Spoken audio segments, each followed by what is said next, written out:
The United States has over-abused the use of incarcerating lawbreakers.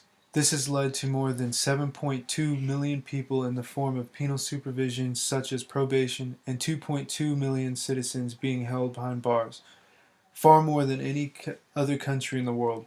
For every 100,000 U.S. citizens, we have 716 inmates.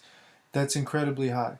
I know what you must be thinking. Since we have so many bad guys locked up, we should be safer. But that's not the case. The crime rate has actually increased and continues to do so. Before the 1980s, the incarceration rate stayed consistent at 140 per 100,000, jumping up to what we have today. I chose this topic because it's a serious issue. The problem with having so many people in prison is that most will be released without any guidance or a chance at advancements in their lives, and being forced back out into the world they have already failed at. With the disadvantage of having a criminal record on their background, employment will be much harder. More than two-thirds of will be arrested within the first 3 years of release, and half will go back to prison within that time frame. Obviously, something's not working. One issue is that the collection of violent and non-violent offenders can have a life-altering impact on inmates that have never committed a violent crime or harmed others, such as drug-related inmates. Not good for their mental state when he or she is released.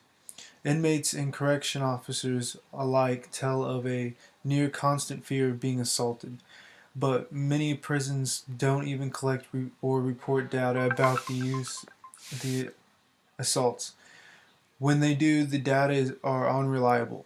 Arkansas, North Dakota, and South Dakota each reported to the U.S. Justice Department zero assaults among prisoners statewide in 2000. No one believes that's true. Other states have also reported numbers so low to be as laughable as well. Having so many inmates harboring anger and defiance from the law while being behind bars leaves inmates counting down the days of being released to finish where they left off, while making new friends and relationships while being locked up. They would not be This is not healthy for the community when they are released. Prisons are also a collection of illnesses and bacteria that are shared between inmates. Over the course of a year, 13.5 million people spend their time in jails or prisons, and 95% of them eventually are released back into society. Responsible for spreading diseases such as HIV, hepatitis, and tuberculosis that went untreated while they were incarcerated. Carrying life-threatening contagious diseases, some prisons with as many as 5,000 inmates only have 2 to 3 doctors.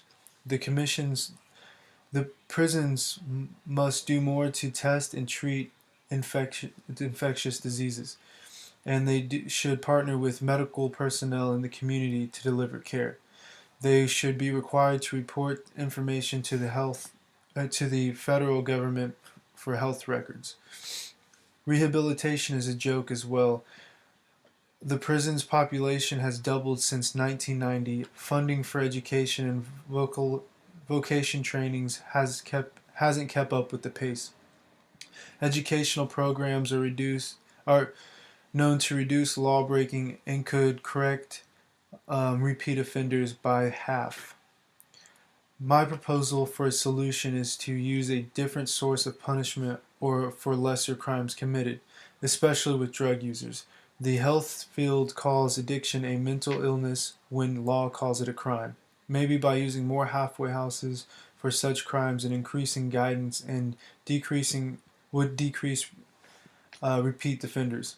Using more productive punishments other than being locked in a cell can give inmates a new look at life and when they are to be released, making ways to achieve an education and change the outcome of the life after prison is a responsibility I feel that the prison system should have.